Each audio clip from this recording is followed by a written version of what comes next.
नमस्कार, मैं अनुशील ओझा और आप देख रहे हैं दृष्टि नाउ। अभी हम कांग्रेस कार्यालय में हैं। आशा लकड़ा ने एक बयान दिया था जिसके बाद माहौल बहुत ज़्यादा गड़बड़ा गया है, बहुत ज़्यादा उथल पुथल मची हुई है पूरी राजनीतिक जगत में। बात कुछ ऐसी थी कि आशा लकड़ा ने ऐसा बयान दिया था कि विसर्जन के लिए हर जगह अलग से विसर्जन कुंड बनाया जाएगा। हमारा सवाल है कि अगर अलग से कुंड बनाया जाएगा, एक कुंड के पैसे में हर नदी साफ की जा सकती है पूरे रांची में, तो कहीं ये कोई स्कैम तो नहीं।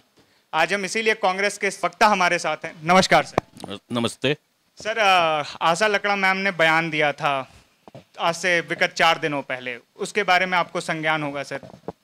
देखिए, मुझे लगता है कि शहर की मेयर आशा लकड़ा के बयानों पर कोई प्रतिक्रिया देना वह उचित नहीं है, क्योंकि आशा लकड़ा एक रिस्पॉन्सिबल पद पे तो हैं, एक जिम्मेदार पद पे रहते हुए उनकी जिस प्रकार गैर जिम्मेदाराना हरकतें बार बार शहर की जनता देखते आ रही है, तो हमें लगता है कि बहुत ज़्यादा कोई मगजमारी या माथापच्ची उनके बयानों पर नहीं करना चाहिए। देखिए, फर्क यही है, थोड़ा समझना यही होगा कि भारतीय जनता पार्टी हिंदुओं का कोई पार्टी नहीं है, बल्कि भारतीय जनता पार्टी वो पार्टी है जो इस देश की तमाम जनमानस को बेवकूफ बनाने का काम करती है। सर, उनका कहना तो यही है। नहीं, मैं तो कहा कि भारतीय जनता पार्टी हिंदुओं के नाम पर तो बयान देती है, हिंदुओं के नाम पर वोट बैंक की राजनीति करती है, लेकिन हिंदुओं के आराध्य भगवान श्री रामचंद्र को बेचने का काम करती है। तो ये लोग बेचू पार्टी के लोग हैं, ये लोग हर कोई को बेचते हैं, जनमानस की भावनाओं को बेचते हैं, हिंदुओं को बेचते हैं, हिंदुओं के आराध्य को बेचते हैं। तो हमें लगता है कि जब दुकान खोल करके अगर बैठ गए हैं भारतीय जनता पार्टी के लोग, तो अब तो ग्राहक को समझना होगा ना कि किस दुकान से कौन सा सामान हमें खरीदना है।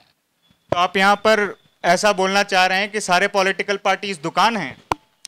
मैंने कहा कि सारे पॉलिटिकल पार्टी नहीं। देखिए, इस देश में संविधान है, इस देश में लोकतंत्र है, और जो डेमोक्रेसी को मानने वाली पार्टियां हैं, वो पार्टियां किसी एक वर्ग को लेकर के हिंदुस्तान में नहीं चलती है, और एक वर्ग को लेकर के चलने से हमारा अखंड भारत नहीं होता, हमारा मजबूत भारत नहीं होता। अगर हम मजबूत भारत की, अखंड भारत की और मजबूत विश्व गुरु बनने की अगर परिकल्पना करते हैं, तो इसमें हमें हिंदू भी चाहिए, हमें मुसलमान भी चाहिए, हमें सिख भी चाहिए, हमें ईसाई भी चाहिए, हमें दलित भी चाहिए। तो जो ये वर्ग हैं, अगर इन वर्गों को अगर हम जब तक ना मिलाएंगे, तब तक मैं ये समझता हूं, कांग्रेस पार्टी यह समझती है कि हमारा भारत अखंड नहीं होगा, हमारा भारत मजबूत नहीं। कांग्रेस में अभी बहुत बात चल रही है कि अध्यक्ष पद पर वापस से किसी और को नियुक्त किया जाएगा दशहरे के बाद, उसके ऊपर क्या कहना है? नहीं, देखिए, अभी हमारी अध्यक्ष परम आदरणीय सोनिया जी हैं, और वो अभी हैं, और अभी ऐसी कोई प्रक्रिया पार्टी में नहीं चल रही है। जब पार्टी में ऐसी कोई प्रक्रिया चलेगी तो स्वाभाविक तौर पे आपको इस बातों की जानकारी प्राप्त हो जाएगी। Thank you sir.